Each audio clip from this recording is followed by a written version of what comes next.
뭐 알아두면 나쁠 건 없으니까. 자, 우리가 파이썬에서 이제 객체 지향이라고 하는 개념을 봤었어요. 대부분의 객체 지향이라는 개념을 공부할 때 중점을 두는 게 객체 지향 언어의 3대 특성이라는 게 있어요. 바로 응립성, 그 다음에 상속성, 그리고 마지막 거는 좀 옛날에 배운 사람들은 다형성이라고 배우고요. 요즘 책들은 이 다형성을 추상화라고 표현을 해요. 은닉성에 대해서는 우리 했었죠. 이 은닉성이 적용된 게 이제 프로퍼티를 만드는 거고요. 상속성이라고 하는 부분이 클래스 간의 부모-자식 관계를 형성하는 거예요. 근데 이 상속이라고 하는 게 그 영어 단어로 보면은 익스텐지거든요. 근데 이 단어의 뜻이 상속이 아니고 확장이라는 뜻이에요.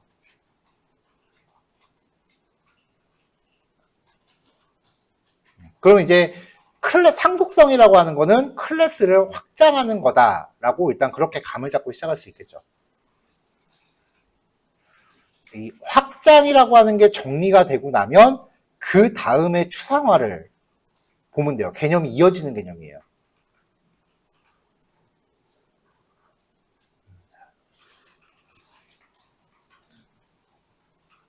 자, 여기서는 이제 주피터로 코딩을 안 하고요. 일반 파이썬 코드로 코딩을 해볼게요. 너무 주피터만 한 것 같으니까 다른 그 일반 파이썬 코드로 코딩하는 방법도 한번 소개를 해볼게요. 감사합니다.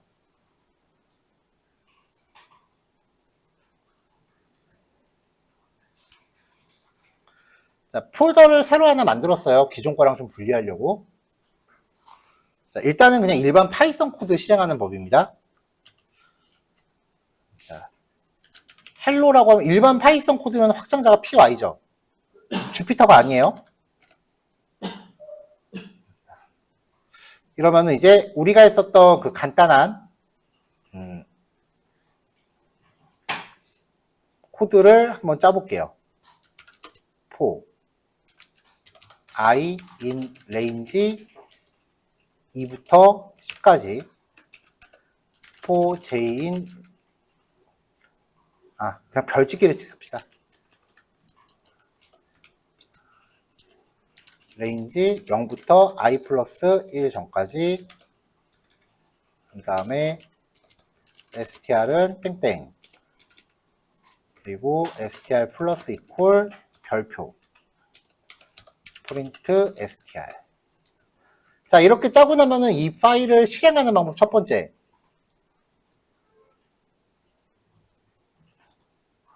파일이 있는 폴더로 가서 여기서 명령 프롬프트를 열고,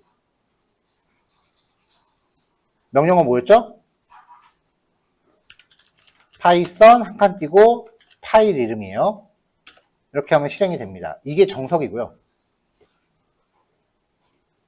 그 다음 방법은 비주얼 스튜디오 코드상에서 F5를 누르는 거예요.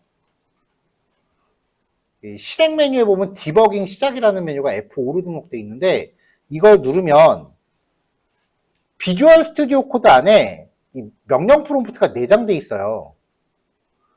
그래서 F5를 누르면은 파이썬을 실행하는 데 파이썬 선택하면 파이썬을 실행하는 데 필요한 명령어가 자동으로 입력되고 실행이 여기서 돼요. 근데 문제는 얘가 비주얼 스튜디오 코드에 이게 명령 프롬프트가 기본값이 아니고요. 이게 지금 명령 프롬프트인데 윈도우에 이런 게 하나 더 있어요.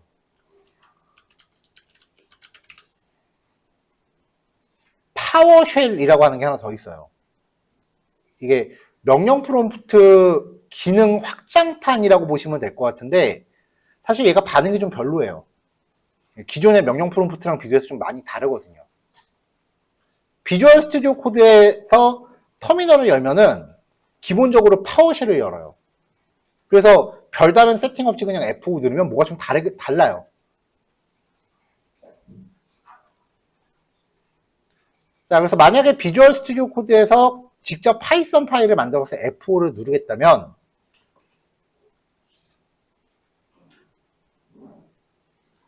일단 보기 메뉴에서 터미널,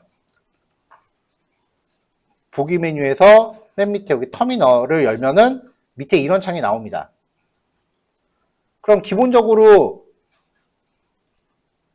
파워쉘이라는 게 떠요. 파워쉘이라는 거 알 수 있는 게 앞이 PS로 시작해요. 이러면 좀 다른 환경인 거야. 그래서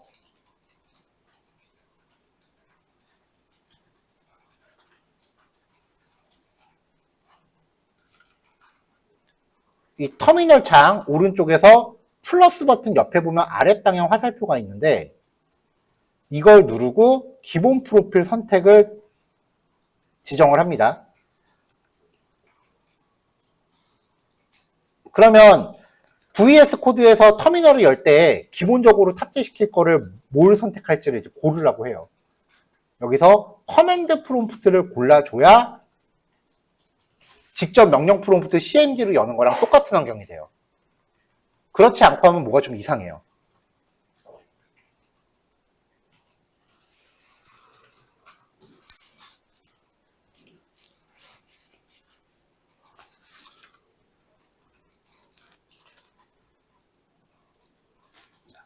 그 실행하다 보면은 여기 오른쪽에 뭔가 실행 내역이 계속 쌓이거든요. 이때는 오른쪽 끝에서 휴지통 눌러서 하나씩 다 없애버리시면 돼요.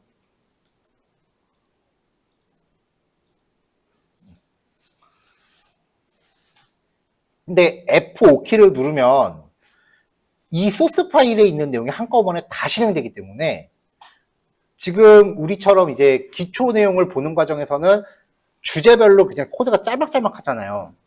그럼 우리가 주피터에서 코드 블록을 여러 개 만들었죠. 그 블록별로 파일을 다 따로 만들어야 돼요.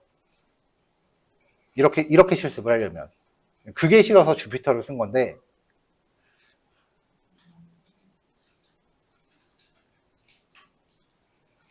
중간 타협점.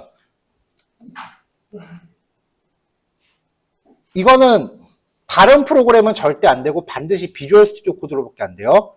샵하면 주석이죠. 주석의 내용은 퍼센트 2개입니다. 그럼 갑자기 블록으로 나눠지죠. 밑에서 또 샵 퍼센트 2개 하면은 블록이 또 나눠지죠. 이렇게 하면은 비주얼 스튜디오 코드가 파이썬 소스 코드를 주피터 모드로 실행을 해요. 블록 단위로 실행을 해요. 그래서 여기 셀 실행 버튼, 실행 단축키도 컨트롤 엔터 똑같아요, 주피터랑. 누르면 주피터가 따로 가동하면서 여기 오른쪽에서 실행 결과가 떠요.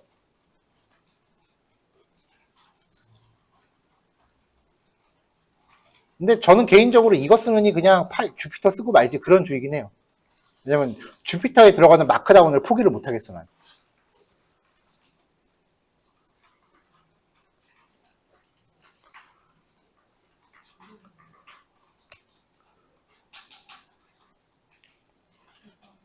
자, 이거는 순수 파이썬이기 때문에 필기 방법은 주석밖에 없어요. 자, 그럼 파이썬 코드로 실행했을 때의 단점만 얘기했는데 그럼 장점은 없느냐? 장점이 있기는 해요. 디버깅이라는 게 가능해져요.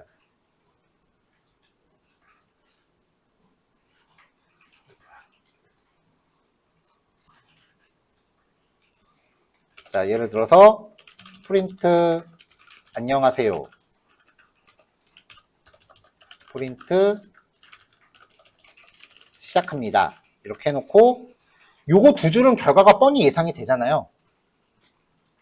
그리고 내가 이 반복문 도는 과정에 대해서 좀 자세히 알아보고 싶어 라고 하면 라인 번호 옆에 보면 이렇게 빨간색 점이 마우스 올라갔을 때 들어가죠. 이걸 클릭해요. 이걸 브레이크 포인트라고 해요. 중단점. 단축키는 F9예요. F9 누르면 지정 해제가 반복돼요.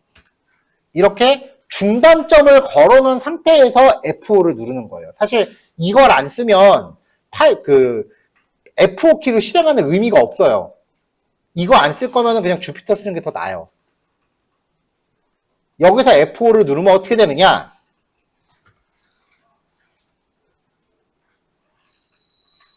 자, 지금 여기 노란 줄로 강조되는 거 보이시죠?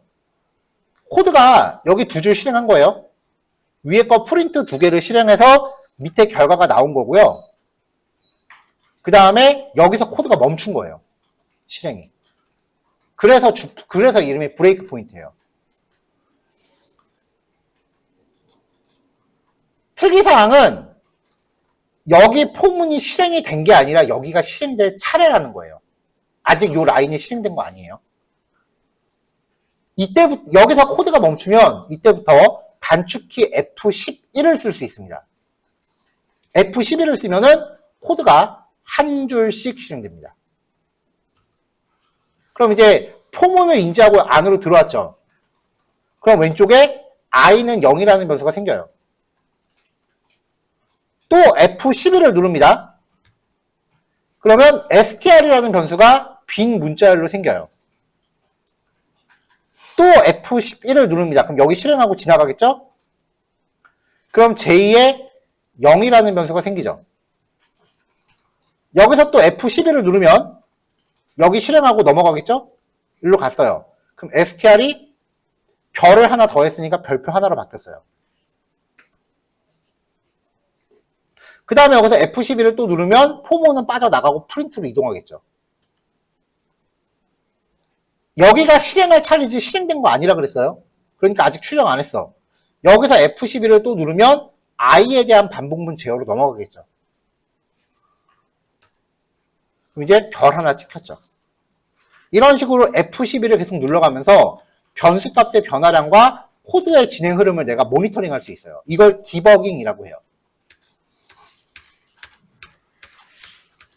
자, 이렇게 보다가, 계속 보다가, 좀 알 것 같아. 그럼 다시 F5 누르면 남은 거를 한꺼번에 다 실행하고 끝나요.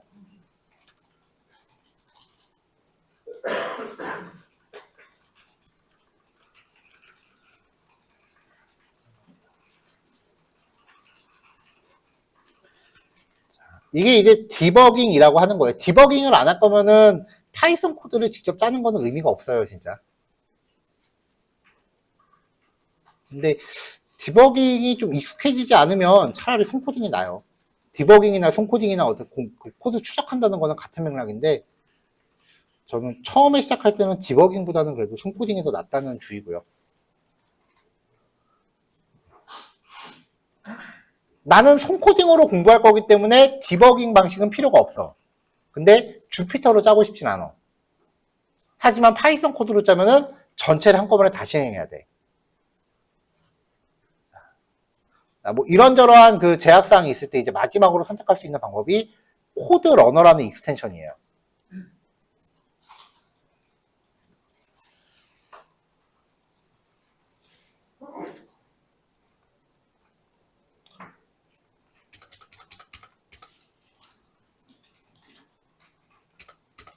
자, 코드 러너라는 익스텐션을 깔고 나면은 Alt Ctrl N을 눌러서 코드를 실행시킬 수 있어요.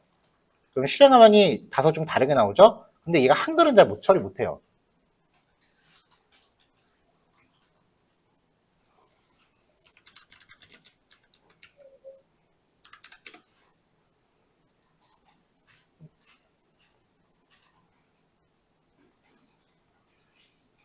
근데 얘가 한글을 인지 못할 때 이거 써본 좀 오래됐는데 이렇게 하면 됐던 것 같은데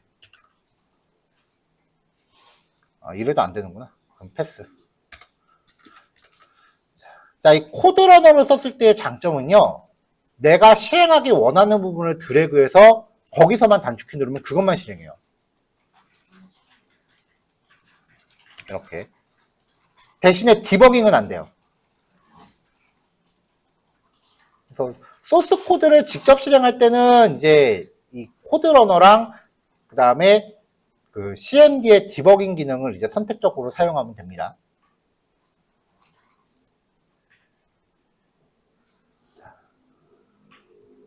자, 여기서는 이제 클래스 상속을 설명할 거예요. 클래스 상속을 설명하기 위해서 우리 클래스 이야기할 때 다뤘었던 그 프로토스 얘기를 다시 한번 해봅시다.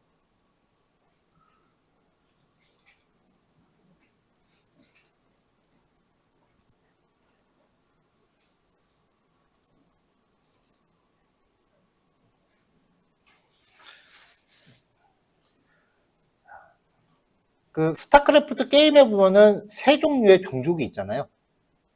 그 중에 일단 종족 하나를 지정해서 프로토스라고 지정을 할게요. 이거 처음에 왜 이렇게 크게 써지지?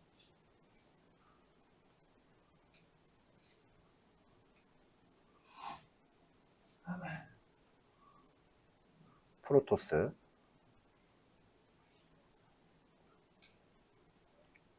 자, 그럼 이 프로토스라고 하는 종족 안에 생성할 수 있는 유닛들이 있죠.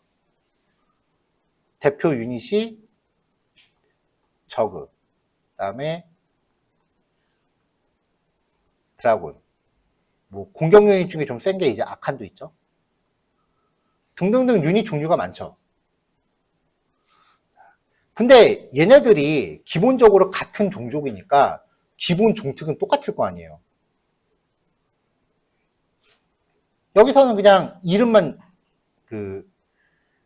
이름하고 그다음에 명사적인 특성으로는 이름이 있다고 치고요. 그다음에 이제 이동하다. 그다음에 공격하다. 네, 이 정도의 메서드적인 특성이 있다라고 전제를 해보죠. 그러면은 저그라는 클래스를 만들면서 이만큼 넣어주고 드라군에도 똑같이 넣어주고 아칸도 똑같이 넣어줘야 돼요. 지금 우리가 공부한 범위 안에선 이래요.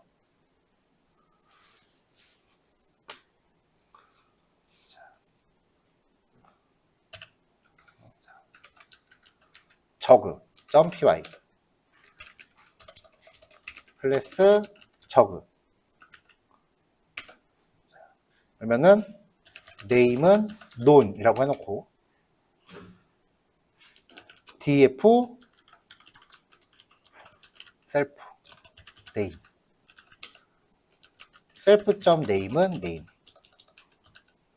자, 편의상 그 프로퍼티랑 변수 은닉은 생략하겠습니다. 지금 상속에 대해서 얘기하려는 거예요. 그 다음에 얘도 이제 이동하다 df move 이동할 위치 지정해주고 프린트 %s %s로 이동이라고 해서 여기에다가 셀프.name과 이동할 위치를 걸어주죠. 메서드에 셀프 적어줘야죠. 그 다음에 어택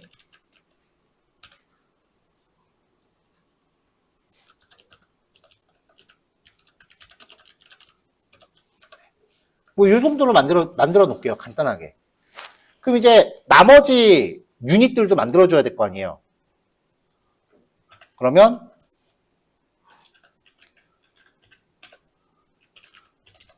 클래스 드라곤인데 쥐라곤이라고 했네.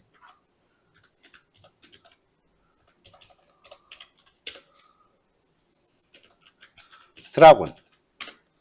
현재로서는 기능 똑같죠? 복사해서 붙여넣어요. 마지막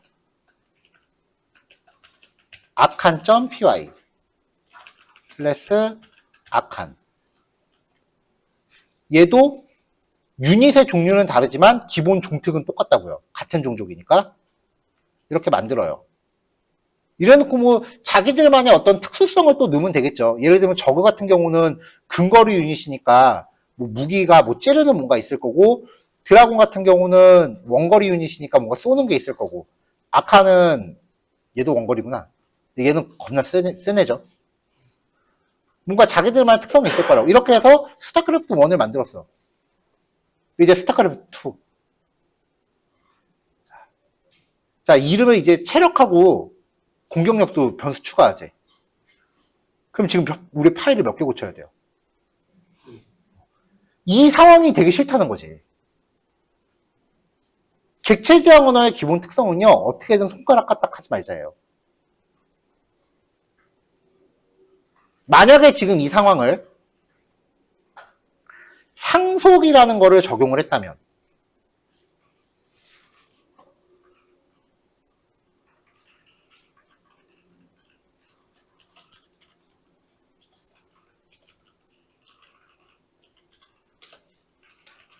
자, 종적의 기본 특성을 의미하는 프로토스라는 클래스를 만듭니다.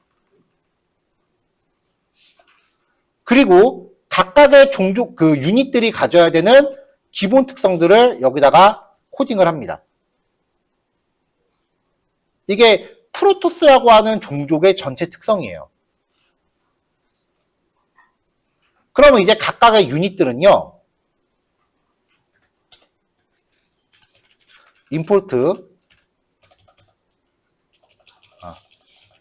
from protoss import protoss 파일 이름하고 클래스는 똑같으니까.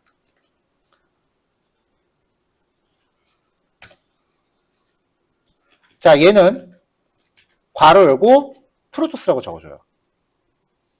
그러면 프로토스라는 클래스를 상속받는 저그가 돼요.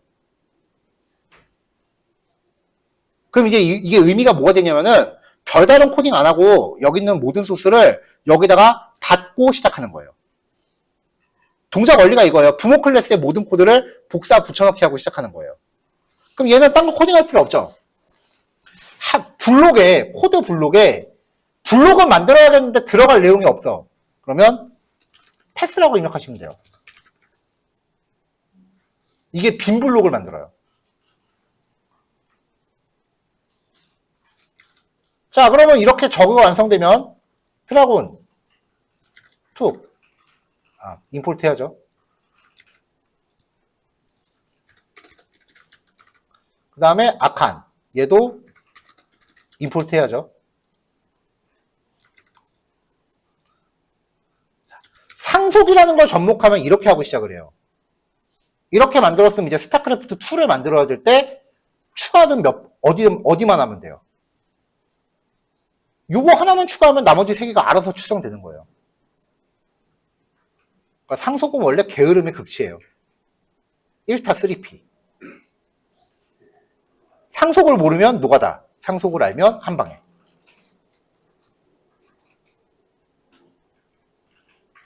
근데 얘가 왜 익스텐즈냐? 이름이.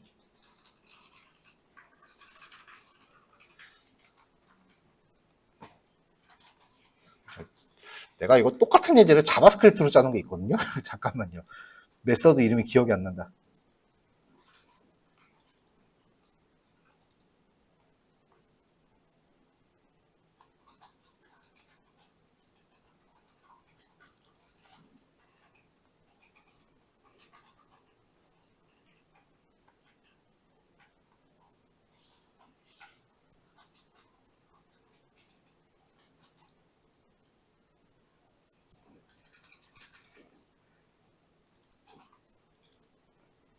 잠시만요. 프로그램 좀 실행하고요.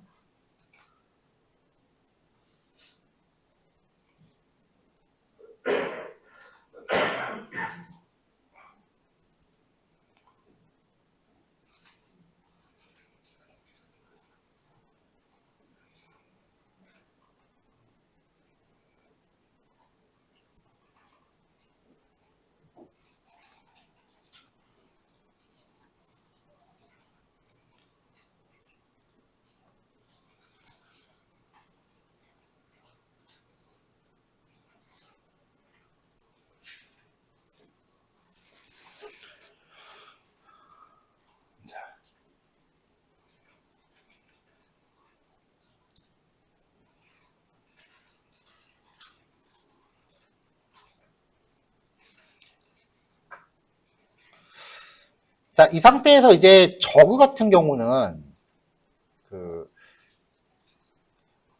헬로에서 다시 갈게요. from 드라군 import 드라군 그 다음에 from 저그 import 저그 클래스 다 가져올게요. from 아칸 임포트 아칸.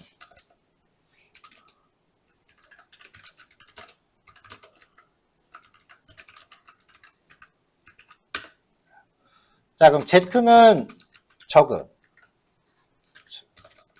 1호. D는 드라곤 1호. 그 다음에 A는 아칸 1호. 이렇게 만든 다음에 Z.move 적의 본진 D.move 그리고 A.move 이렇게 해놓고 그 다음에 다 적의 본진을 공격시키자고요.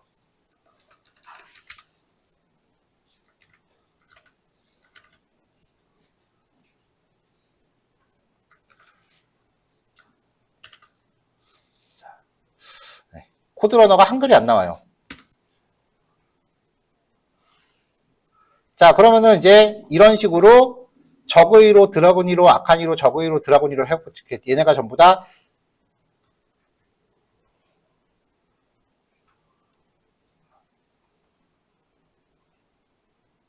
마지막 거 하나 공격이 안 왔지?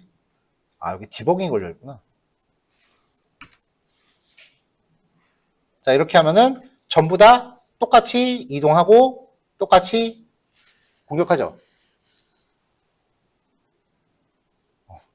제가 지금 이렇게 그 빨간색으로 선 그으면서 설명한 것 중에 지금 여기서 포커스를 맞춰야 되는 단어가 하나 있어요.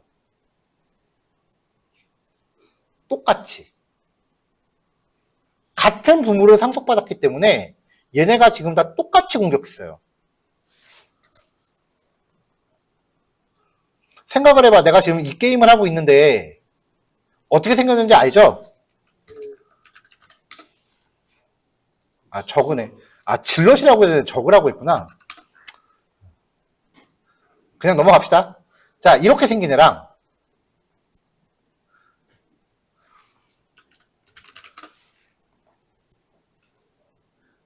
이렇게 생긴 애랑 마지막으로 이렇게 생기는데 공격을 다 똑같이 한 거야. 세 마리가.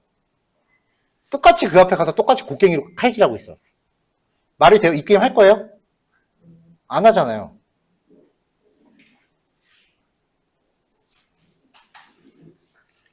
그래서 이 부모를 상속받은 이 클래스들한테 약간씩의 변화를 줘야 될 필요가 생겨요.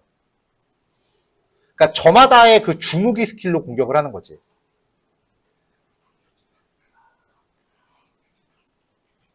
그러면 이제 객체장을 제대로 이해 못하는 경우에 그러면 이제 저그한테 이거 이런 거 하나 더 넣자.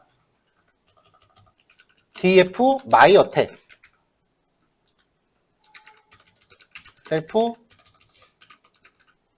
타겟. 그래서 프린트. 자, 부모한테 상속받은 건 내 겁니다. %s가 %s를 찌른다. 얘는 이거 질럿인데 잘못 쓴 거, 착각해서 잘못 쓴 거예요. 여태까지 들었던 대답 중에 제일 큰 것 같아. 셀프.name하고 타겟 이렇게 지정하면 되겠죠. 자, 그 다음에 이제 드라곤 같은 경우는 my fire 쏘는 거니까 를 에게 쏜다.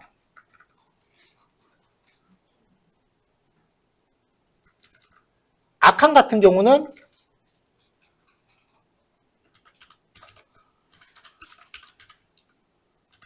라이트닝이 이건가?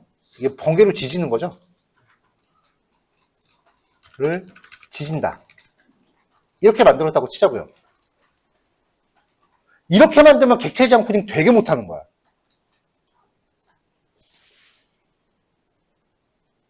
그게 왜 그러냐면은, 자, 스타크래프트라는 저 게임을 한 명이 다 만들었을까? 적어도 몇십 명이 투입됐을 거예요.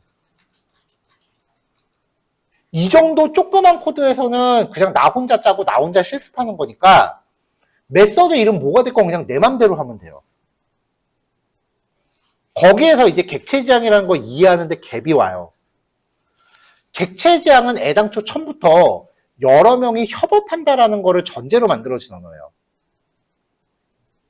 그러니까 이 프로토스, 저그, 아칸을 제가 만들어서 여러분들한테 배포를 하고 여러분들은 헬로만 만들어야 된다고 가정할게요. 여러분들은 헬로만 만들 거고 제가 프로토스, 그 다음에 그 질럿이지만 저그라고 잘못 적은 거, 그리고 아칸, 3개의 클래스를 만들어서 여러분들한테 배포한다고 가정을 하자고요. 그럼 처음에 이렇게 짰지? 처음에 이렇게 짰죠? 근데 회의를 한 거야. 아, 우리 공격 방법은 캐릭터만 좀 다르게 하면 좋겠다. 그래서 제가 클래스를 수정해서 여러분들한테 줬어요. 그럼 여러분들은 제가 고친 것 때문에 여기 다 고쳐야 돼요, 여러분들이.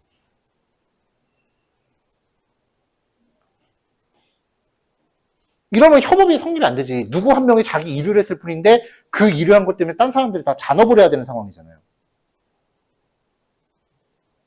객체지향은 이런 걸 안 하려고 나온 개념이에요. 지금 원하는 거는 어택이라는 이 공격의 동작 방식을 고치는 거죠.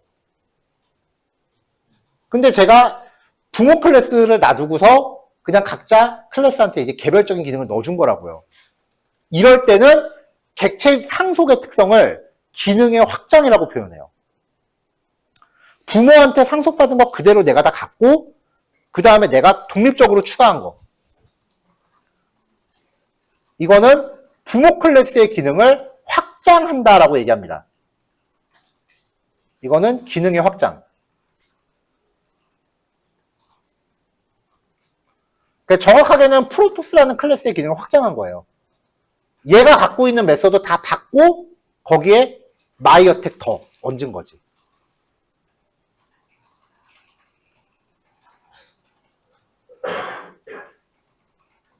근데 지금 우리가 해야 되는 상황은요, 기능의 확장이 아니고요, 기능의 변경이에요. 간단해요. 메서드를 부모한테 받은 걸로 다 똑같이 정의를 해요. 부모한테 상속받은 메서드로 이름을 똑같이 정의를 해요.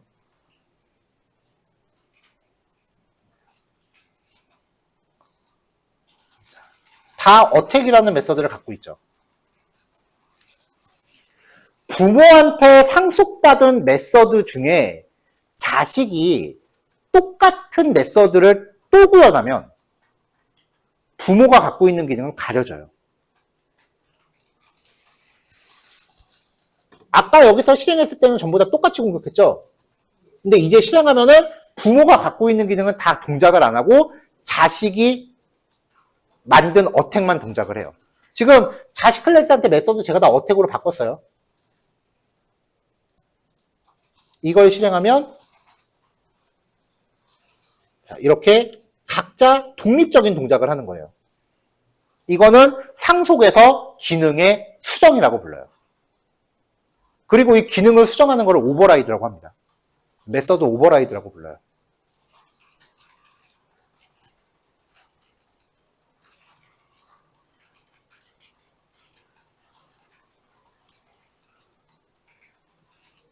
아니,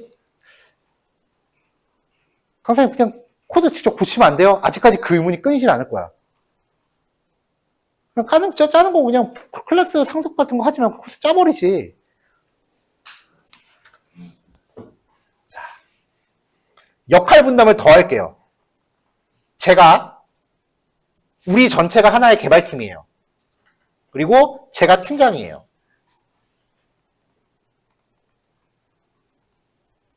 팀장이니까 이제 팀원들을 이끌어줘야지.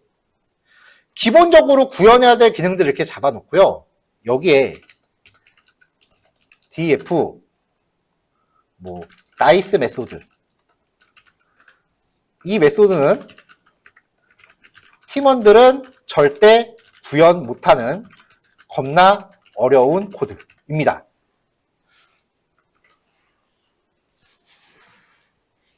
그러면 여러분들이 이제 이 코드를 어떻게든 갖다 써야 돼. 1번, 팀장이 이 코드를 카톡으로 쐈다. 혹은 기세에 올렸다. 그러면은 그냥 이 메서드만 복사해서 내 코드에 갖다 붙이면 될 거예요, 사실. 그러면 되잖아. 그리고 내가 직접 짜면 되잖아. 근데 팀장이 이거를 PIP에 올려버렸네? 자, PIP 인스톨 해갖고 이거 깔아서 상속받아서 쓰세요라고 해봐. 그럼 이 코드를 내가 손댈 방법이 없어요. 부모 클래스는 대부분 지금 우리는 공부하면서 보는 거기 때문에 부모 클래스도 내가 작성하고 자식 클래스도 내가 작성하고 이걸 활용하는 소스도 내가 작성해. 근데 대부분의 경우 상속에서 부모 클래스는 코드 자체를 내가 보지도 못하는 경우가 많아요. 아예 손을 댈 수가 없는 거야. 근데 거기 있는 기능 중에 일부는 갖다 써야 되고 일부는 고쳐야 돼. 그럼 상속받아서 오버라이드 해야죠. 상황이 전제가 안 되면은 이게 절대 이해가 안 돼요. 상속성이라는 게. 그러면 그냥 메소드 내가 고치면 되지 왜 이렇게 쓸데없는 짓을 하고 있을까라는 의문이 계속 끊이질 않는 거예요.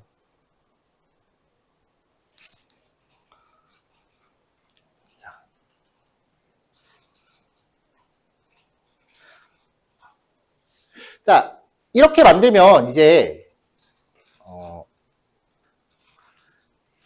이렇게 만들면은 우리 팀원은 이 나이스 메서드라는 거를 갖다 쓰기 위해서는 반드시 얘를 상속을 받아야 돼. 얘를 PIP로밖에 못 쓰게끔 해놨어. 뭐 그렇다고 칩시다. 그래서 이거는 여러분들이 절대 구현할 수 없는 겁나 힘든 코드이기 때문에 이거를 쓰기 위해서 프로토스를 상속을 받았어. 근데 내가 다음 달에 퇴사할 거야. 뭔가 좀 빈 엿을 주고 싶어. 그래서 여기서 슬쩍 이렇게 놓고 톡 끼는 거지.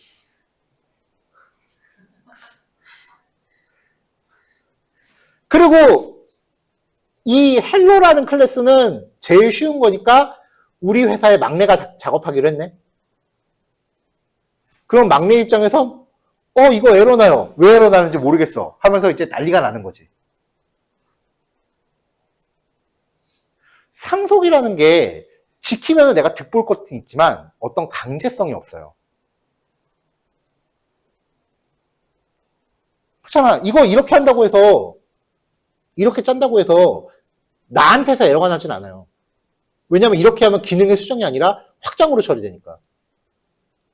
부모한테 상속받은 메서드 그대로 있고 나는 그냥 메서드를 추가했을 뿐이야. 그러니까 나한테서 에러가 나는 건 아니야. 그럼 막내가 뒤집어 쓰는 거야. 겁나 치사하잖아.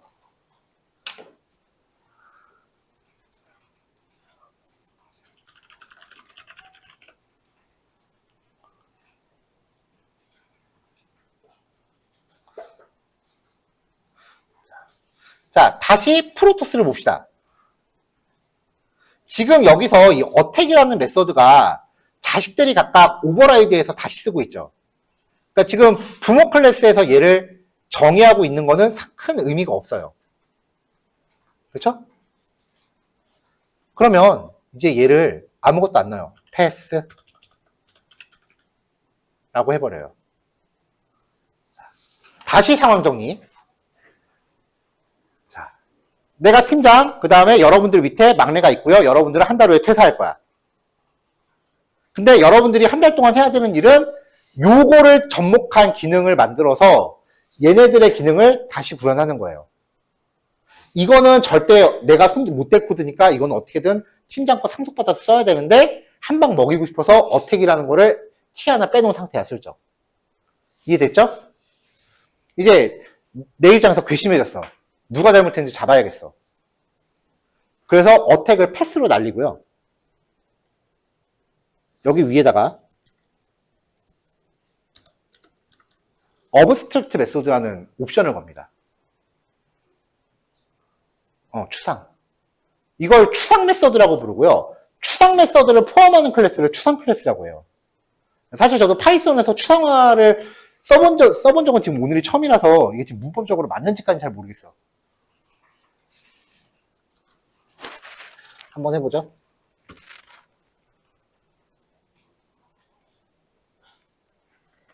Abstract method is not defined. 얘도 뭐 임포트 해야 되는 게 있나 보다. 아, Abstract 클래스니까 ABC구나, 모듈이. 나 이거 오타인 줄 알았네. 자, 여기서 실행할게요. 메인에서 실행했어요.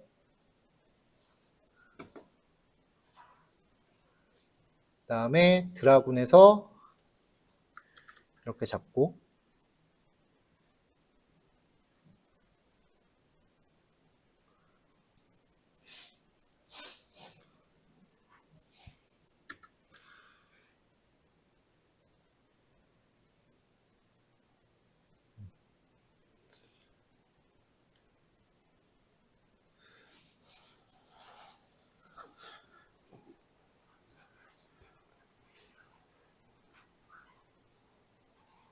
자, 이렇게 하면서 이제 이 클래스를 상속받을 때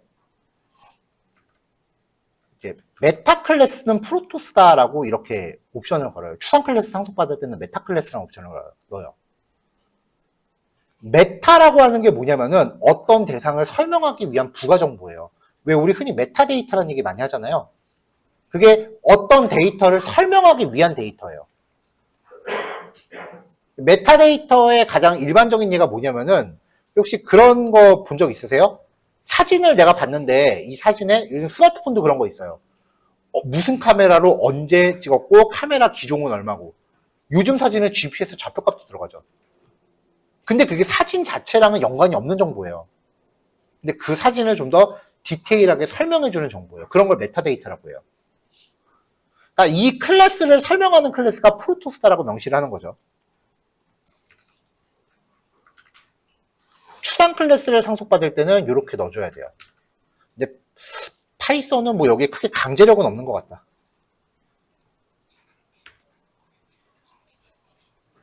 자, 그럼 에러가 나죠.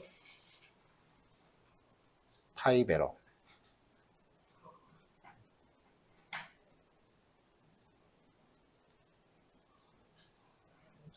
자, 이렇게 하면 얘는 이제부터 클래스를 만들 때 조건이 뭔가 좀 더 엄격해져요. 여기에서 제가 좀 더 디테일한 문법을 봐야 좀 완벽하게 고칠 수 있을 것 같은데 일단 결론만 얘기할게요. 여기서 부모가 어브스트랙트 메소드를 걸죠. 아마 여기저기에 저 골뱅이로 시작하는 옵션을 조금 더 줘야 될 것 같아요. 이게 완성이 되려면. 뭐 거기까지 찾아볼 내용은 없고 그냥 이게 뭔지만 이해하고 넘어가시면 돼요. 상속받은 부모 클래스가 추상화가 돼 있다라고 하면은 자식은 무조건 걔를 오버라이드 해야 돼요. 안 그러면 자식이 다 뒤집었어요, 에러를. 자, 상황. 한 달 후에 퇴사하려는 여러분이 한 빅엿을 먹이고 싶어서 티를 하나 뺐어. 내가 그게 누군지 잡고 싶어. 아무리 봐도 막내 잘못은 아니야. 그러면 내 클래스를 추상화시킵니다. 그러면 내가 만든 클래스를 상속받는 모든 클래스는 무조건 얘를 오버라이드 해야 돼요. 이거 오버라이드 안 하면 그 클래스가 에러를 다 뒤집었어요. 그러면 얘가 에러 나는 게 잡히겠죠. 이렇게 해서 퇴사 한 달 전에 빅엿을 역습으로 돌려줄 수 있어요. 그러니까 추상화는요, 쉽게 말하면은 객체 지향에서 여러 명이 작업을 하려면 상속이라는 걸 들먹여야 되는데 상속에 어떤 강제성이 없단 말이죠. 실수로 t를 하나 빼먹었건 고의로 t를 하나 빼먹었건 그게 에러로 인지가 안 되기 때문에 오히려 오작동을 할 가능성이 더 커요. 차라리 에러가 나면 고치기 쉬워. 근데 오작동하면은 이거 왜 되지 하면서 더 힘들어요, 찾기가. 그럴 때 추상화라는 걸 접목하면은 얘를 오버라이드 하는 게 강제화돼요. 그러니까 상속에 있어서 어떤 규약을 만들어내는 게 추상화예요.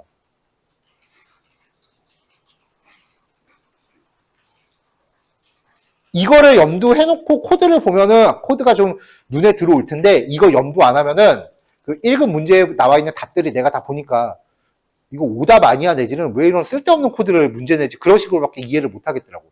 내가 봐도 그러더라고요. 또 어제 나한테 그랬잖아. 왜 이렇게 짜야 되냐고. 비슷한, 그런 식으로 나한테 얘기를 했었는데, 이거 자체가 어떤 규약을 만드는 거예요. 근데 파이썬이나 자바스크립트는 이런 규약이 약간 좀 느슨해요. 이 규약을 가장 잘 구현하고 있다라고 평가되는 언어가 자바예요. 그래서 객체 지향 공부할 때 자바부터 시작하라고 하는 거예요. 다른 언어 쓸 거면 굳이 객체 지향 들먹일 필요가 없어요.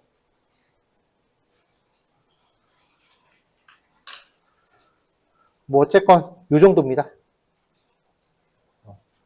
자, 뭐 클래스의 개념만 설명하려고 했던 거니까 잘 인지해 놓으시면 될 것 같아요. 자, 녹화는 여기까지요.